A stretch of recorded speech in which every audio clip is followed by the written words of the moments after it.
अदालत ने हुक्म अगर नहीं माना तो अदालत का हुक्म अगर नहीं माना जाए तो उसका एक ही रास्ता होता है अदालत के सामने, और वो ये है कि वो तौहीन अदालत की कार्रवाई शुरू करे और सज़ा दे दे। तो इसलिए ये एक ऑप्शन, ये एक जो सल्यूशन है या एक इसको आप कह दें प्रोसीडिंग्स हैं, ये अदालत के पास मौजूद हैं। अदालत मेरा ख्याल है, अपना अंदाज़ा है कि पहले इन रिव्यूज़ का, ये जो रिव्यू फाइल की नज़रसानी की दरख्वास्तें हैं उसका फ़ैसला करना चाहेगी और फिर उसके बाद ही देखेगी कि हमने क्या मज़ीद कार्रवाई करनी है। सर क्या समझते हैं कि वज़ीर-ए-आज़म नायल हो सकते हैं? वज़ीर-ए-आज़म नायल बिल्कुल, अगर कंटेम्प्ट प्रोसीडिंग्स होती हैं और कंटेम्प्ट प्रोसीडिंग में सज़ा होती है तो उस सज़ा के नतीजे में वज़ीर-ए-आज़म साहब जो हैं वो नायल हो सकते हैं। तो ये कितने अरसे का प्रोसीजर है, कितना टाइम लगता है ये तमाम तर प्रोसीडिंग्स में? देखिए, कंटेम्प्ट प्रोसीडिंग्स अगर शुरू होती हैं तो उसको तो अदालत जल्द भी ख़त्म कर सकती है, वो हफ्ते में भी ख़त्म कर सकती है, क्योंकि इसमें तो सिर्फ इशू ये है कि क्या जो अदालती फ़ैसला है उसकी खिलाफ वर्जी हुई है कि नहीं। तो इसमें कोई ज़्यादा डिटेल्ड प्रोसीडिंग्स तो नहीं चलेंगी इस किस्म के मामले में। अगर ये प्रोसीडिंग्स चलती हैं तो जल्द ही कंक्लूड हो सकती है। आइंदा समाअत की कब होगी? इस केस की समाअत तो ट्यूसडे को है। ये जो नज़रसानी की दरख्वास्तें हैं और जो नया कानून बनाया है उसको जो चैलेंज किया है, ये अगले हफ्ते मंगल को फिक्स्ड है। सर जी, ये बता दें कि गुज़िश्ता समाअत पर भी चीफ जस्टिस पाकिस्तान की जानिब से और जजेस की जानिब से और आज की समाअत में भी कहा गया जो नया कानून बनाया गया रिव्यू एंड एक्ट वाला, जो जजमेंट वाला, वो कुछ बेहतर है। तो आप क्या समझते हैं कि सुप्रीम कोर्ट इसमें कोई हुक्म इब्तिना तो जारी नहीं करेगी? देखें, ये तो मेरी नज़र में तो ये जो कानून है, पहला जो बिल था और जो पहला कानून था वो भी गैर आइनी था। आइन के खिलाफ वर्जी इसलिए थी उसमें क्योंकि मेरी नज़र में क्योंकि सिर्फ जो अपील की राइट है, अपील का हक़ है, वो सिर्फ आइनी तरमीम के ज़रिए दिया जा सकता है। तो वही गलती इस दूसरे कानून में भी है कि उन्होंने एक तरह से इस कानून के ज़रिए एक हक़ दिया है अपील का, लेकिन वो आइन ये कहता है कि ये हक़ सिर्फ आइन की तरमीम के ज़रिए ही हो सकता है। अपील का अगर हक़ देना है, ये आप आम कानून के ज़रिए नहीं कर सकते। सर, तो इन अदालत में आप क्या समझते हैं कि चीफ इलेक्शन कमीशन भी नायल हो सकते हैं अगर वो अमल दरामद नहीं कराते इलेक्शन में, जिस तरह 14 मई को इलेक्शन होना था लेकिन उन्होंने नहीं करवाए? अभी देखिए, मेरी नज़र में शायद इलेक्शन कमीशन वालों का इतना उनके ख़िलाफ़ शायद कार्रवाई ना हो सके, और उसकी वजह मैं इसलिए कहता हूँ कि उन्होंने कहा था अदालत में कि हमें पैसे दे दें और हमें सिक्योरिटी फराहम कर दें तो हम इलेक्शन करा लेंगे। तो अगर उनको नहीं दी गई, पैसे नहीं दिए गए और उनको सिक्योरिटी नहीं फराहम की गई जो उनको रिक्वायर्ड थी, तो फिर शायद वो इलेक्शन ना करा सकें। तो इसलिए हो सकता है कि तौहीन अदालत उन तक ना हो, उनके पास कोई शायद डिफेंस हो, उनके पास कोई बचत की गुंजाइश हो, लेकिन ये उनकी अब क्या डिफेंस लेते हैं ये उस पर डिपेंड करता है। सर जी ये बता दें, आज आपने कमरे अदालत में कहा कि मैं बतौर सेनेटर वहाँ पर पार्लियामेंट में मौजूद था और जो इस वक्त अवाम की तकरीबन आपको पता है 50% से ज़्यादा जो नुमाइंदगी मौजूद नहीं है, उसके बावजूद ये कानून साजियाँ इतनी जल्दी में की गई और साथ साथ जिस कानून का आज हवाला दिया जा रहा है इस पर सदर ममलिकत जो पाकिस्तान तहरीक इंसाफ के थे उन्होंने पहली बात दस्तखत किया आपकी हुकूमत गिरने के बाद। ये सारा माजरा कैसे हुआ? ये देखें, जहाँ तक वो ये बिल्कुल दुरुस्त बात है कि इस कानून पे डिबेट नहीं हुई। ये इसमें कोई शक नहीं है कि अगर कानून डिबेट के बगैर चला जाए, पास हो जाए, तो इसका मतलब ये होता है कि उस पर किसी पार्लियामेंटेरियन ने गौर व फिक्र नहीं किया और उसमें गलतियाँ निकल आती हैं फिर।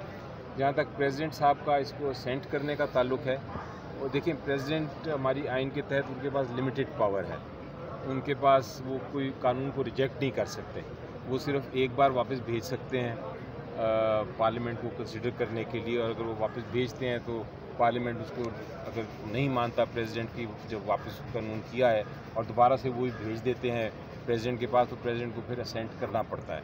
तो इसलिए प्रेसिडेंट साहब का उन्होंने तो अपना, वो चाहे PTI की हों या चाहे किसी और ऑर्गेनाइजेशन की हों, उन्होंने तो आइन के मुताबिक ही اپنا جو فنکشنز ہیں وہ پرفارم کرنے ہیں، اور انہوں نے آئین کے مطابق اپنی ذمہ داری پرفارم کی، تو اس میں بلکہ ہمیں اپریشیٹ کرنا چاہیے. اس میں کوئی ہمیں ان کو یہ نہیں کہنا چاہیے کہ انہوں نے کوئی غلطی کی.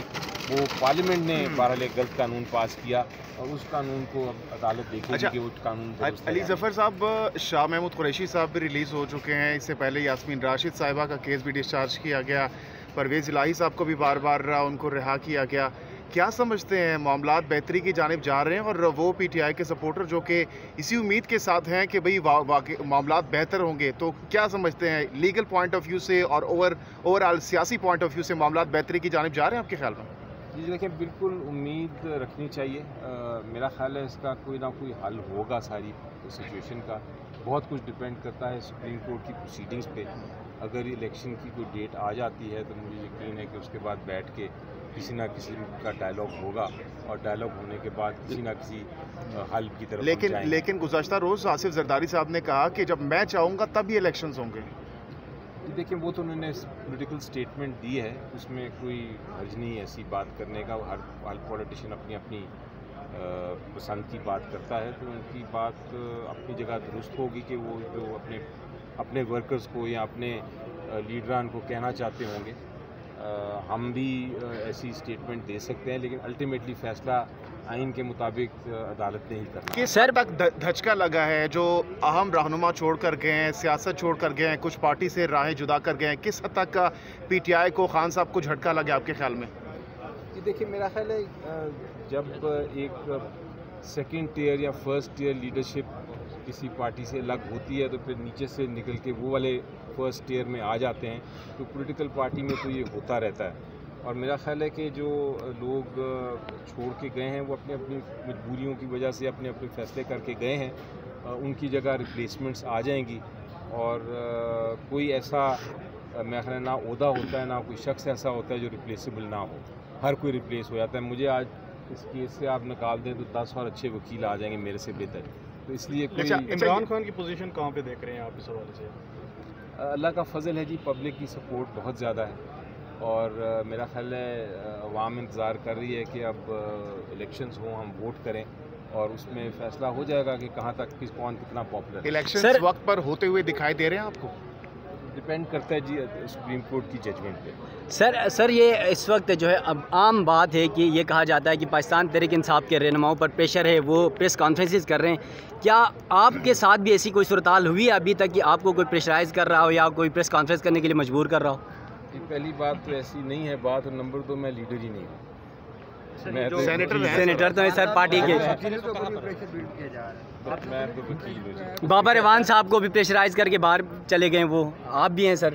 اس وقت سارا دار مدار آپ کے اوپر کیا جا رہا ہے پی ٹی آئی کی طرف سے. میں تو جی ایک پروفیشنل وکیل ہوں، پروفیشنلی میں ساری چیزوں کو ہینڈل کرتا ہوں. تو مجھے کوئی لاسٹ کوشچن، خان صاحب سے آپ کا خان صاحب سے رابطہ ہوتا ہے کیا؟ اس وقت ان کا مورال ہے کیا؟ گھبرائے ہوئے ہیں خان صاحب؟ نہیں، بہت ہائی مورال ماشاءاللہ.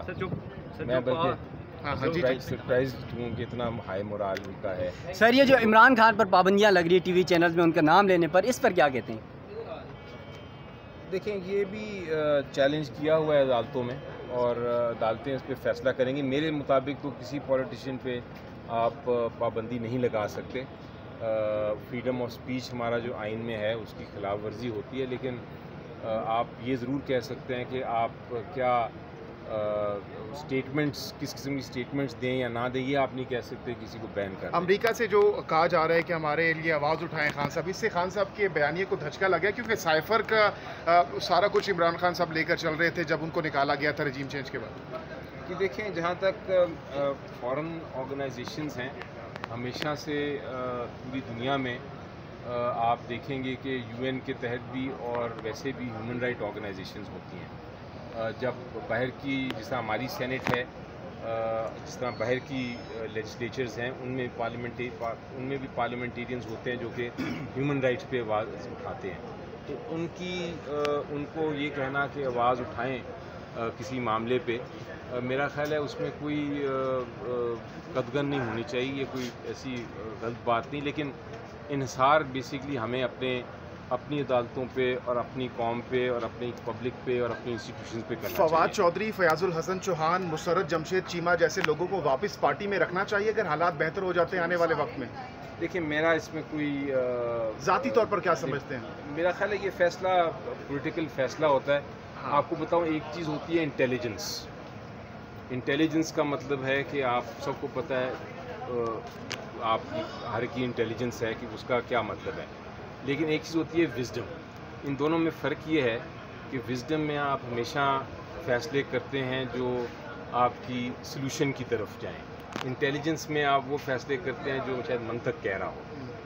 लेकिन विजडम और इंटेलिजेंस में से दोनों में से आप इस्तेमाल कर लें और फिर इसका जवाब यानी आपका इशारा इस तरफ है कि हो सकता है कि स्ट्रेटजी के तहत ये सब कुछ हुआ हो, इमरान खान के से राह जुदा की हो स्ट्रेटजी के तौर पर? सवाल ये था कि उनको वापस लेना चाहिए कि नहीं, तो मेरा ये पॉइंट था कि जो भी फैसला किया जाए वापस लेने का या ना लेने का, वो विजडम के तहत किया जाए। और खान साहब, अगर आपसे मशवरा मांगते हैं, आप क्या मशवरा देंगे इन 3 लोगों के बारे में, स्पेशली क्योंकि क्लोज थे काफ़ी पार्टी के अंदर? देखिए, मैं तो मशवरा देने की मेरी कोई कैपेसिटी नहीं है, क्योंकि मैं तो जो मशवरा देता हूँ सिर्फ